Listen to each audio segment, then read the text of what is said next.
Why not? Why not? Take Do a crazy chance. Why not? Why not? Do a crazy dance. So Why not? Why not? Why not? Why not take a crazy chance? All right, we're live. Oh, Look at now that I'm puppy. crying, I was not ready for that. Hi. I'm Stella. And I'm Poppy. And you're listening to A Well-Written Life, the podcast where we talk about writing and navigating life as an aspiring author and all the shows that I am just now getting caught up on. You're behind the times, Stella. Have you seen season 4 of You? No, I'm behind the times too. I saw the first part, and then I fell into this deep dark hole of Married at First Sight. All right. You know, every once in a while, it just like sucks me back in, and so I've been, wasting all of my time on that, and so I haven't gotten to part 2 yet. Still, it's been crazy. It's been like a busy time. Yeah. Well, to be honest with you, I've been a fan of You since season 1. Yeah. And season 4, part 1, I was like really disappointed. Yeah. And it almost lost me. I think that might be part of why I haven't picked up part 2 yet. Well, let me go on record to say that part 2 is worth it. Really? It like completely reinstated my faith in the show. Okay. It's a little iffy, there's parts where I'm like, okay. Yeah. But I will be watching future seasons. Wow, okay. So, very into it.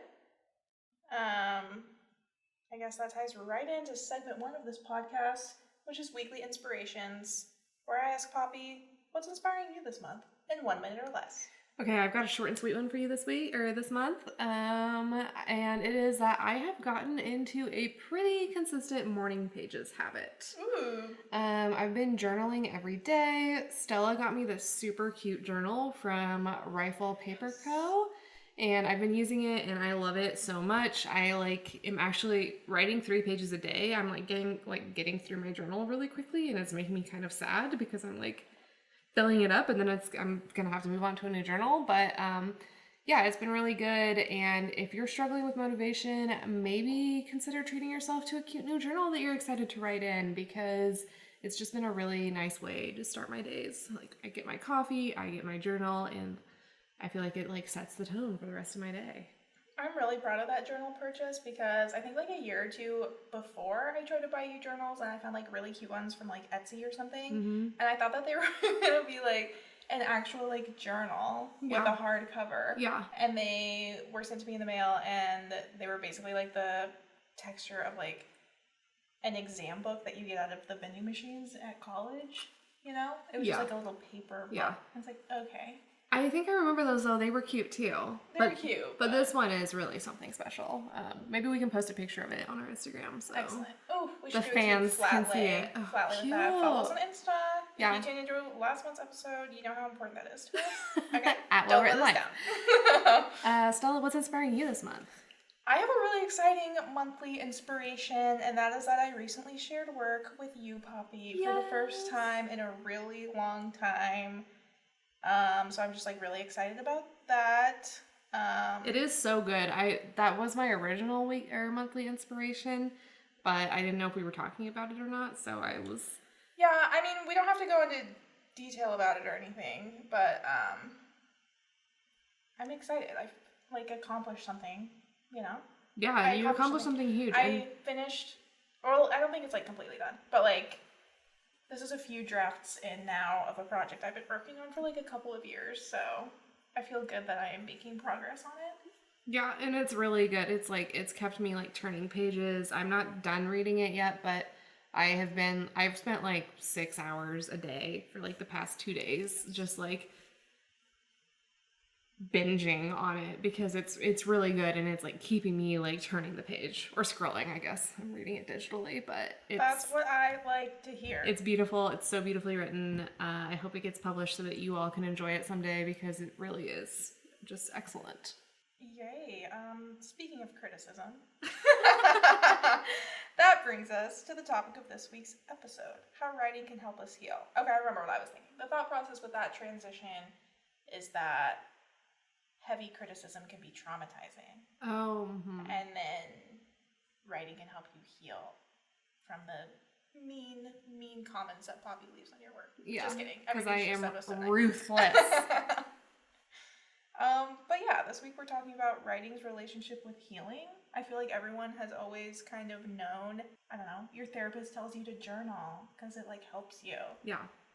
And that writing is like this cathartic therapeutic experience. And so we wanted to dig into that this month. Yeah, I'm excited about this topic. It was not something that I had like personally spent a lot of time thinking about or, you know, reading up on, but after like researching for this month's episode, I feel like really like kind of passionate about this now. I'm like this is like a cause, you know what I mean? Like I like think everybody should be writing for healing, and like that's my new mission, I think, to like get people to do that.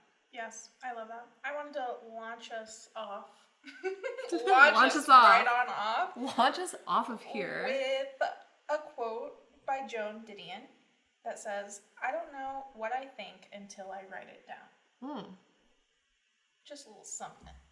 That's beautiful. I feel like that is true for me. For sure. I don't think in talking. I think in writing. And if you haven't been able to tell from this podcast. I don't think in talking. Me either, Poppy. Yeah.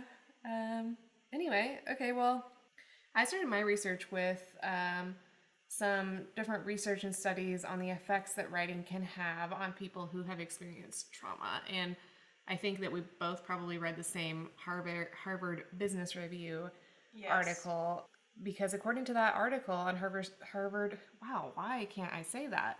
Harvard. Didn't go to Harvard. It's because I didn't go to Harvard. Like everyone in every YA story I read. Right.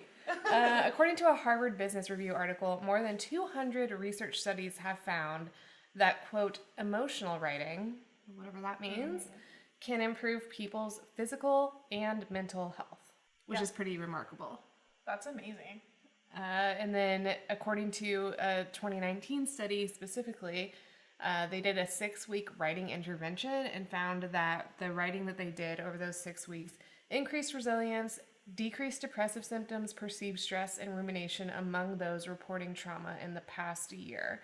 And 33% of the participants who began the program with indicators of likely clinical depression ended the program no longer meeting this criterion, which I think is pretty fascinating that like they did this 6-week intensive writing program, and by the end of it, like their depression was cured. Like that's almost what that seems to imply, which is just wild to even think about. Yeah, I wrote down that exact same selection from that article because we have the same brain. It's fine. We're sisters. You know. And I thought it was fascinating how it's like not only emotional health but like physical health as well. And it also mentioned how like in these studies, subjects who wrote about personal upheavals for 15 minutes a day over 3 or 4 days literally went to the doctor less frequently. That's mind-boggling. People who don't write, like that's crazy. I just think it goes to show that writing can help us to just kind of like take back control in a way. Yeah. No matter like what form of writing, I would argue. It allows you to rewrite the narrative sort of and help us organize the trauma, which literally frees up our brain to focus on other aspects. Yeah, I had written that down too, that research suggests that trauma can actually, this was crazy, like research suggests that trauma can actually damage your brain tissue, like physically damage your brain tissue. Yeah. But then when you write, you're reorganizing that information and like you said, you're freeing up brain space by getting that trauma out of your head and onto the page. Which is pretty fascinating. Yeah. I've read that like, for example, like veterans who have like trauma from, you know, being in war zones and stuff, literally on a brain scan, you can like see like holes in the brain. That's so... From like experiencing that. Like that's crazy. And if writing can help you process that and like free up your brain space, then that's incredible. Magical. That's insane. I wrote down one more quote from that Harvard Business Review article, because they started talking about how while it can like free up space in your brain, it also can help you transform your role in the story that you're telling. So it means that you're able to take ownership of your story and sort of reclaim it. And when you write about your trauma, you are the one telling the story, which I think can be really powerful for people. Like you said, taking back that control.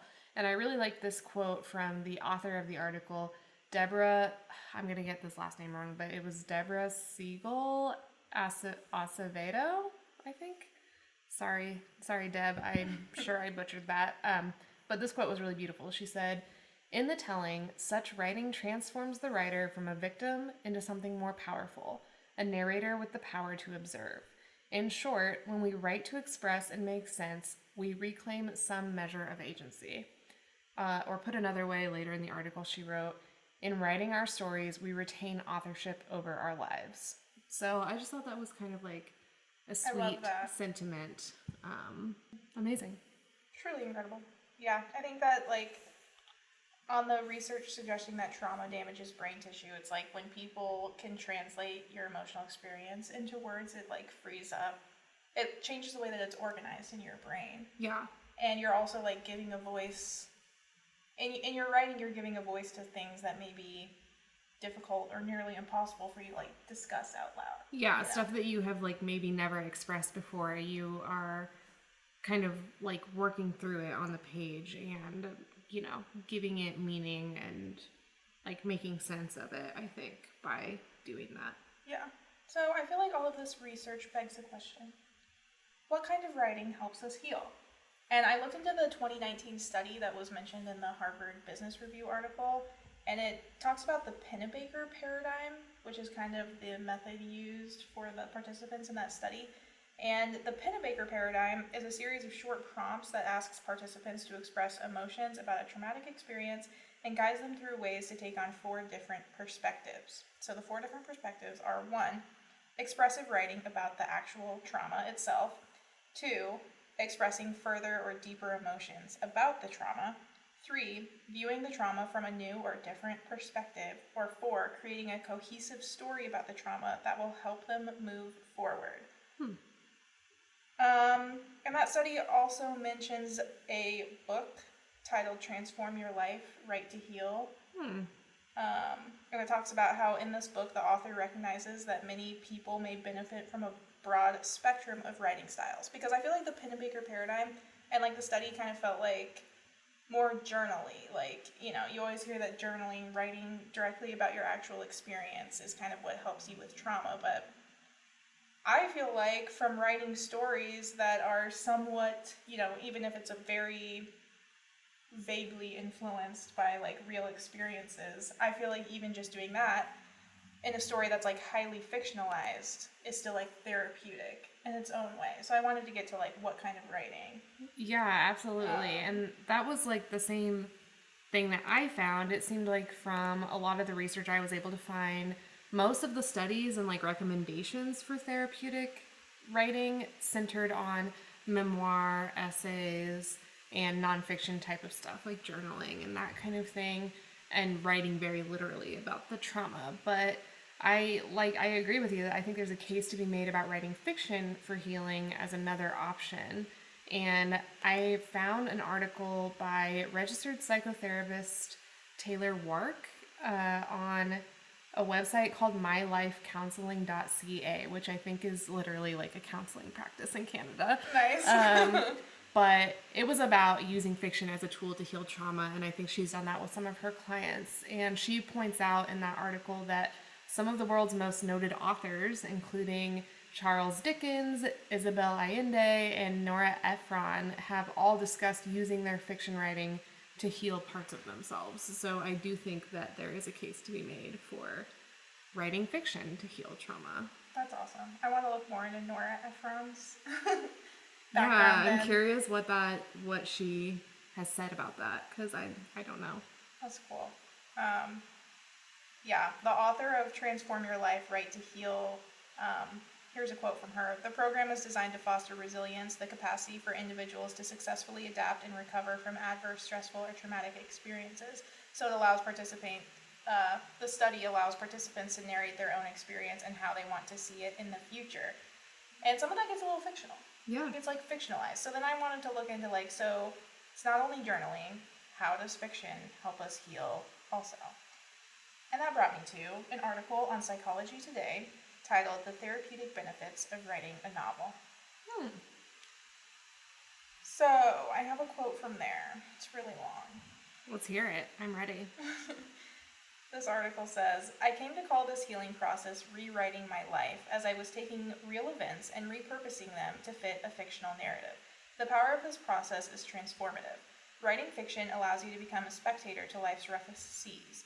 It gives form to your wandering thoughts, lends empathy to your perspective, allows you to cultivate compassion and wisdom by considering other people's motivations, and provides us practice in controlling attention, emotion, and outcome.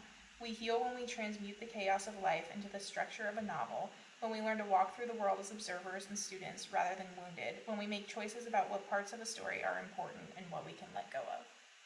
Wow.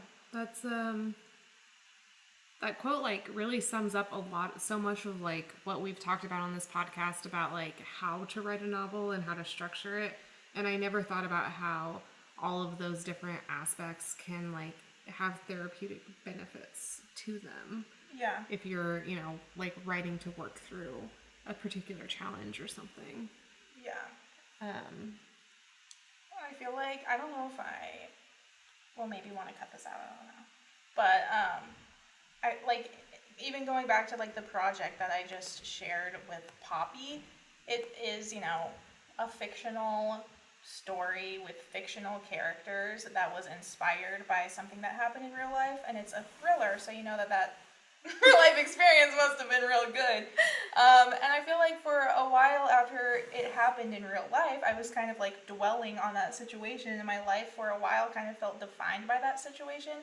And then I got this idea for a novel, and I started writing it, and I feel like now that I've kind of like reached the end of that story and it has structure, and I've given it, fully formed characters on both sides of the situation, and I've come to like a conclusion, I feel like it was therapy, and I feel more like I've come out the other side of that situation now. And I feel like part of it is just the passage of time. There's other elements that helps you heal beyond writing, but I feel like writing that story was like actually played a huge part in me like getting over it. And I think a huge part of that is like in a novel, you have an ending, you have a moral to the story, you have a conclusion, and that's sort of like the closure that you don't get in real life. Yeah.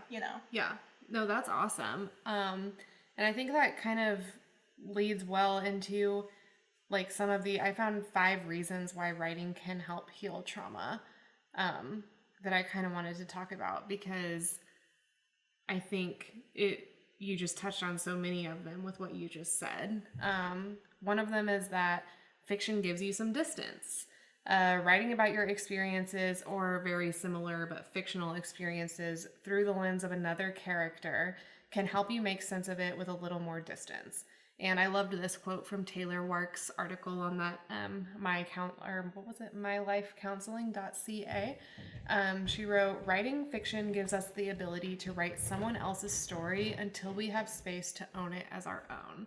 So even if you're writing a fictional protagonist who's kind of based on yourself, you're like giving them the story and it's their story, and you're writing it with like just that little bit of separation that I think would probably be really beneficial.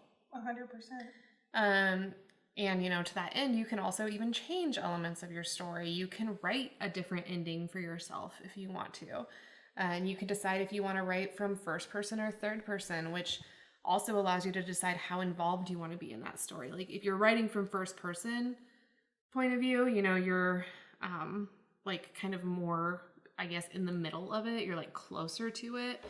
But you could also choose to write it in third person, where it's like that gives you even more of that like distance, because you're writing as a, neutral observer instead of from a personal like first person point of view. Yeah. Okay, so reason number 2 to write fiction for healing trauma, it can strengthen your sense of self/character development. And I found this even like, to be totally honest with you, I don't think I have a lot of like significant trauma in my life. I've been very fortunate that just hasn't really been my experience. But even for me, I feel like writing just entirely fictional stories that have nothing to do with like my personal life, really. I feel like that exercise of like character development and like building my protagonist has also like, I don't know, just lended itself to like me thinking about how I'm gonna like how I would answer those questions for myself. Yes. You know what I mean? Okay, I feel like we've talked about this before, but like when I was reading Story Genius the first time and like doing the exercises where you kind of like dig into your protagonist's past, like what happened in their childhood that led them to be this way. It's like that is literally like therapy. Yeah, you know? yeah. You're like the therapist for your protagonist or something. And even if you're doing that for a completely fictional character that's like not even really based on like you, I feel like it fosters like deeper emotional intelligence or something, and like understanding it and insights for your own life. For those of you watching, we just had a little technical difficulty, a little rearrange. My camera just stops recording sometimes. Yeah. And then as you can see, our sweet boo Matilda joined us. Yeah. If you can see her, I don't know. So that's really exciting. Okay, as I was saying, through character development, you, I think, can actually really work on your own sense of self. I think when you're writing about your characters and trying to examine, you know, what are their values, what are their goals and motivations, what do they want, and what's holding them back, you kind of naturally think about how those questions apply to you. And I think that you can really like grow a lot as a person by, you know, doing that kind of introspection and like thinking about that. And especially if you're writing fiction to work through some trauma that you've experienced and you're answering those questions for your protagonist from that like step back, removing yourself from that situation, it might be easier to kind of work through some of that and then, you know, apply it to yourself after the fact. You gain like deeper understanding about your own story, and you know, you get to sort it into beginning, middle, and end, figure out all the motivations involved. Yeah. And how the character grows from it, I think, is a huge aspect of how writing is therapeutic. Yeah, that character arc, seeing like where they started and where they end up. Mm-hmm. The lessons learned. Yeah. And learning to like pull something good out of something bad that happened. Yeah. So another reason why writing fiction can help with healing trauma is it can help you think about your story in a bigger picture way. So if you zoom out on your life and you look at it as like sort of a plot diagram, you might see that your trauma, you're here at like a low point in your story, but that doesn't mean that you're at the end of your story. Like you were just saying, Stella, there was this quote, I think from that same article, that said, in every story, there's a beginning, middle, and end. In a good story, the middle always presents conflicts, tension, climax, and eventually resolution. What are the main events in the story that you want to tell? What is the character's narrative? Victim, survivor, both? How does their story end? Lastly, what part of the story are you at? So I think it's a good reminder that every story has conflict. Every story has setbacks and challenges that the protagonist has to overcome. And every story has that all is lost moment where everything seems just really dark and like there's no hope.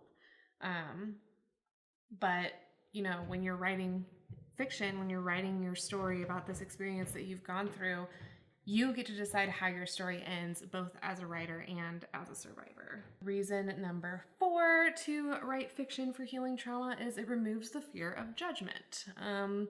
I think a lot of the time people who have experienced trauma have been silenced. Maybe there's a perpetrator of the trauma or other people who side with the perpetrator of the trauma who tell the victim that they're wrong or that they're overreacting. I think if you were to write like a memoir or something like that, or an essay about your experience, you know, you might get that backlash of like people who disagree with, you know, the way you've chosen to present your story. But when you write fiction, which by definition comes from the imagination, nobody can tell you that you're wrong. No one can judge you for how you choose to tell your story because it's art, it's subjective. And I don't mean to say that, you know, you would be wrong if you wrote just a straight memoir either.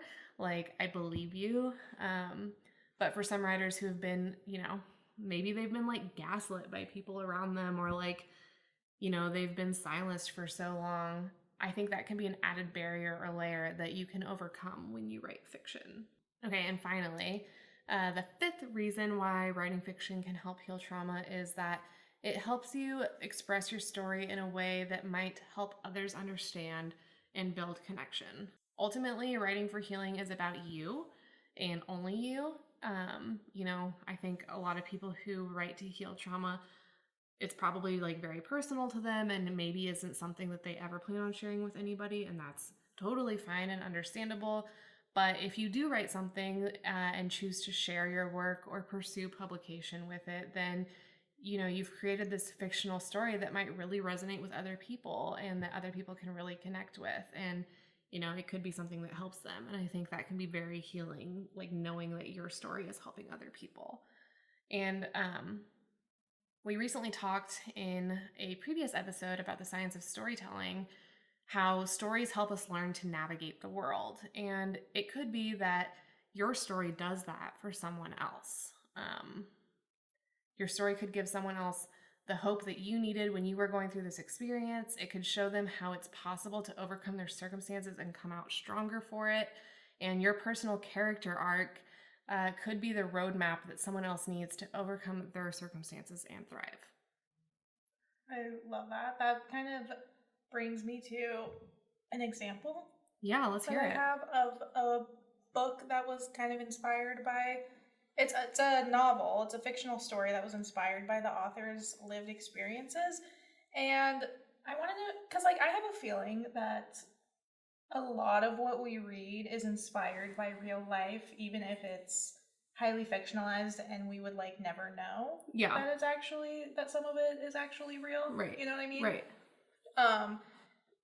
And so I thought this was a really interesting example because it's a novel that I've mentioned before on this podcast a few months ago. It's Tell Me Lies by Carola Lovering. And it's, presented as a fully fictional novel. And it centers on a toxic romantic relationship with the antagonist being the boyfriend, Stephen DeMarco. And the author, Carola. I don't know if I'm pronouncing that correctly, and I'm sorry. Author Carola initially denied that this story was based on true events, but she later wrote an article for The Cut saying she did in fact have her own version of Stephen DeMarco in real life. And so I found that article. It's called The Terrible Relationship That Inspired My Novel. And readers were messaging her and being like, it kind of became a thing because the antagonist, the bad, shitty abusive boyfriend in that book is called Stephen DeMarco. And so readers would start messaging her and being like, when I met my Stephen, blah, blah, blah, blah, blah. And they would tell her stories of I've had this experience too, this type of relationship. Yeah. And they've always asked her, is this real? There's no way that it isn't real because it's too true. You clearly understand the dynamics of this relationship very well, you know? So here's a quote from her from this article. People always ask me if the sociopathic womanizer in my novel is based on a real guy I dated. One reader wrote, I have never been able to put into words my feelings for my Stephen DeMarco. To read on paper the thoughts that had consumed and continue to consume me, and to know that my experience was not unique, was one of the most refreshing feelings imaginable. From the third chapter, I immediately wanted to email you, tell you that I felt like I wrote this book. I am so grateful to know I'm not crazy or alone. Messages like this are everything to me. Okay, so this might be confusing. End quote from the person that emailed her. This is back to Carola's writing in the article. Messages like this are everything to me. The hope that my writing might be able to make readers feel less isolated in their pain and more connected to the human experience is the reason I wanted to create fiction in the first place. As I received similar notes from more and more readers, I began to understand just how real and startlingly prevalent the character of Stephen DeMarco was. And then she goes into her own experiences and how that inspired the novel. So I feel like not only can writing inspired by trauma be helpful for yourself as the writer, clearly it can connect to other readers who have the same experiences, and reading about those stories can help other people too. That's amazing. And how cool. I don't know. I just how powerful is that to take something bad that happened to you and to know that it made a difference for someone else. I feel like that's the whole goal of being a writer, really, is to have that kind of impact on someone with your story. So I love that. That's amazing. And then I wrote in my notes, I would like to throw it out there that I feel like Taylor Swift does this too. That is all. That's true. Like in songwriting. Yeah. Like her songs like Dear John and from her latest album, Would've, Could've, Should've, like people are like, this is about an abusive relationship. Yeah. But it's like she fictionalizes it. Yeah. But it resonates with all of her fans. Her concert is coming up for us, and I cannot. Oof, we're getting close. Getting close, counting down the days. We're getting close. Well, I have some tips for writing to heal trauma if it's something that you are, thinking about doing. Some tips for actually going about doing that. Should we get into those? Yes. Cool. My first one is to write for yourself. Don't worry about what anyone else might think because you don't ever have to share it with anyone if you don't want to. Don't worry about grammar, spelling, whether it's well written, etc. And don't necessarily set out to write a memoir of your life. That could be overwhelming. It's okay to write in short segments. It's okay to write out of order. It's okay to start by just journaling and getting all of your memories and all of the information down on the page first. You can always worry about, tying it all together and making it flow and making it beautiful later. I think the first tip is to just take all of the pressure off of yourself and just write for you. Yeah, that was also my first tip. Just get it all on the page. Just write everything that happened in as much detail as you can remember and know that no one will ever read that but you. Just get it all out on the page and don't hold back. Get it all out. Everything that happened. Yeah. Going along with that, my next tip is don't worry about being kind or fair. Again, you're writing about your experience. You don't have to take into account anybody else's motivations or intentions or, what they were thinking at the time or you don't have to try to rationalize it or censor yourself because you're afraid of hurting somebody else's feelings. Because again, this initial draft is just for you. Nobody else is ever going to read it. Obviously, if you do decide to eventually pursue publication or something, you might have to make some edits at that point to avoid getting sued or whatever. But when you're just like starting out to tell this story, you're just your goal is to write your truth and really not worry about what anybody else might think, at least to get started. Yeah. My next tip was to make it real. So connect feelings to the experiences and know that the smallest details sometimes bring out the largest truths or feelings. Find the big feelings and the small details and write about them. Capture your experience in all of its depth. I love that. I also had that tip written down, and there's this quote from Gina DePonio, who is the former program manager of U Chicago Writers Studio, and she said, quote, "To get to the feelings and truth of your experience, let your mind go to the detailed, specific moments. Power is in the details because they make it real for us. Access what really happened by returning to even the small moments. The minutiae, sorry, I had to really think about that word, that ground you in the experience. You might find that the smallest detail brings out the largest truth or feeling. Make room for all of that and capture your experience in its vastness and depth." Excellent. My next tip was just character development. So ask yourself what revelations came out of this experience, or if you're fictionalizing it, what revelations does your protagonist come to? What did you learn? How did you change because of it? Craft your characters around the lessons that came from the experience. This creates meaning out of the trauma in your writing. That's a really good one, and it kind of ties into my next tip, which is to focus on meaning. And I think it's really important to note that you don't just want to relive all of this hard stuff on the page.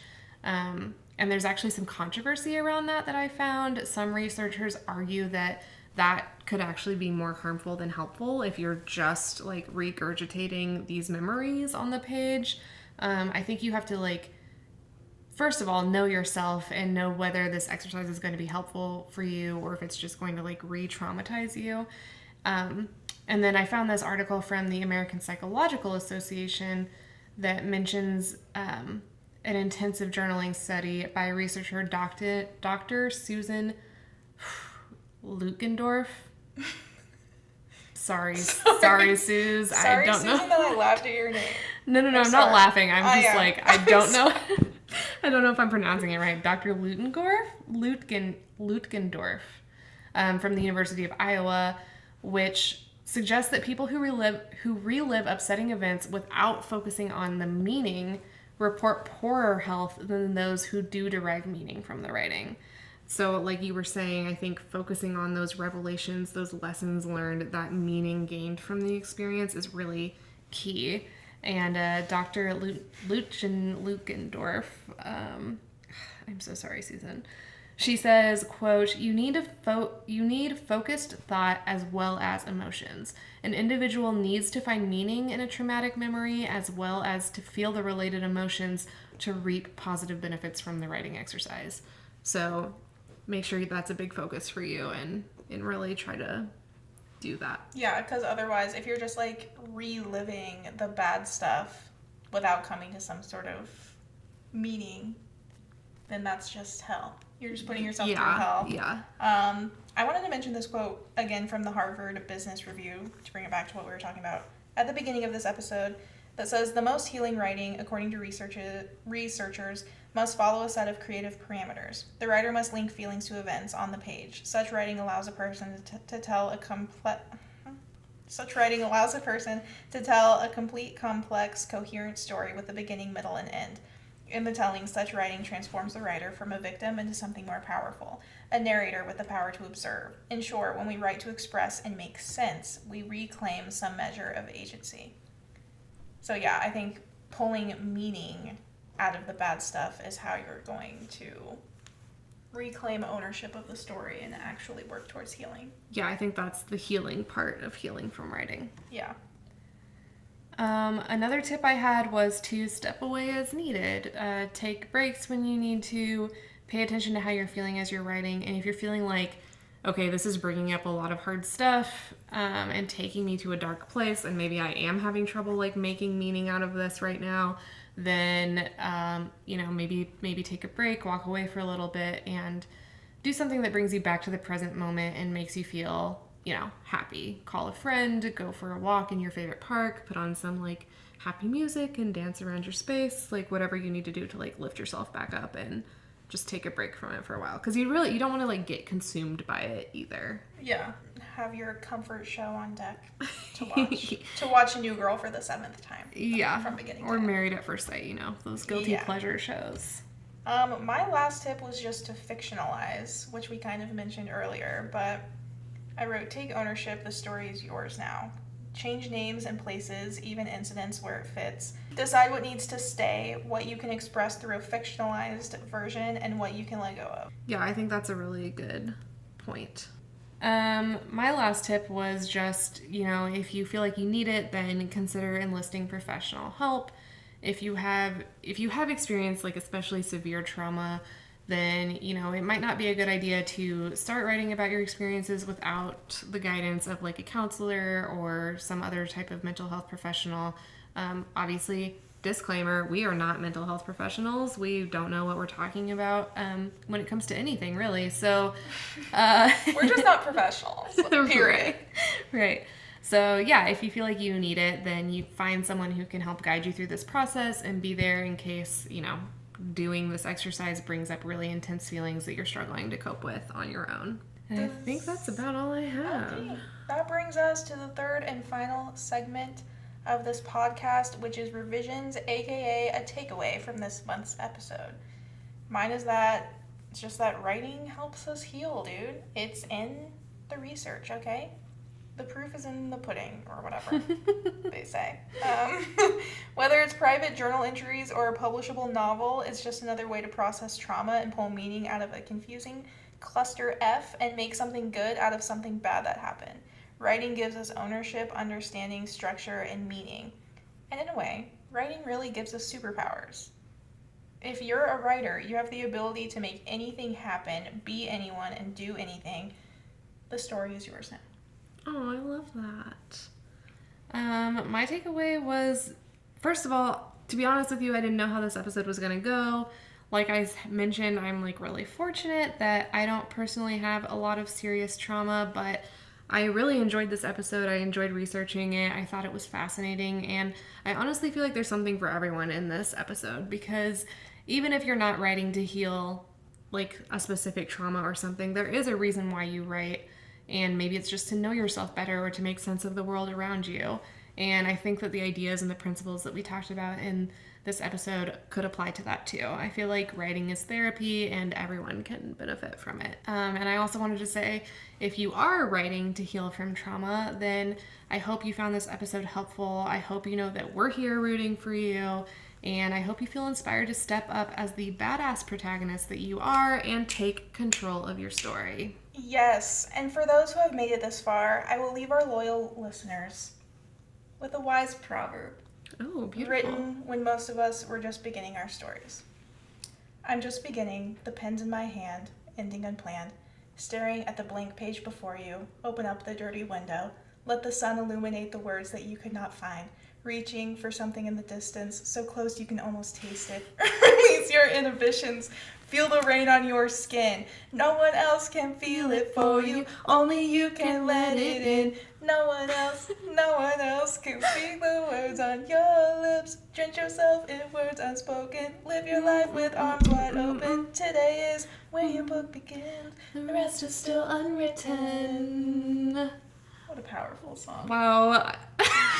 That was the cheesiest and most embarrassing thing I think has ever happened on this podcast. I'm hoping so that far. our singing's bad enough that we don't get copyrighted. Yeah, no, nobody's gonna notice. Nobody's won't gonna know. even know what that is. How would they know? They're not gonna know. They're not gonna know. How would they know? Okay, well, there's more where that came from. Unfortunately. Unfortunately, if you liked that singing, if you liked this episode, we'll be back next month with more helpful tips and tricks for writing your way to your best life. In the meantime, we'd love to hear from you. Try these tips out. Let us know how they go for you. You can share your thoughts with us at wellwrittenlifepod@gmail.com. If anyone ever emails us, by the way, like, we will probably like talk about it on the next episode. We would love for this to be a little more interactive. We've never gotten an email. We only get spam. So feel free to email us. Yeah. It would make our day. You can also join the conversation over on Instagram at wellwrittenlife. And you can find us on YouTube. I forgot to mention this last month, I think. You can find us on YouTube. Search Well Written Life and make sure to subscribe to our channel. As always, we'd love for you to rate, review, and subscribe to the show. It would help us out a lot. You can find us anywhere you get podcasts. But most importantly, keep writing. And cheers to a well-written life. Cheers.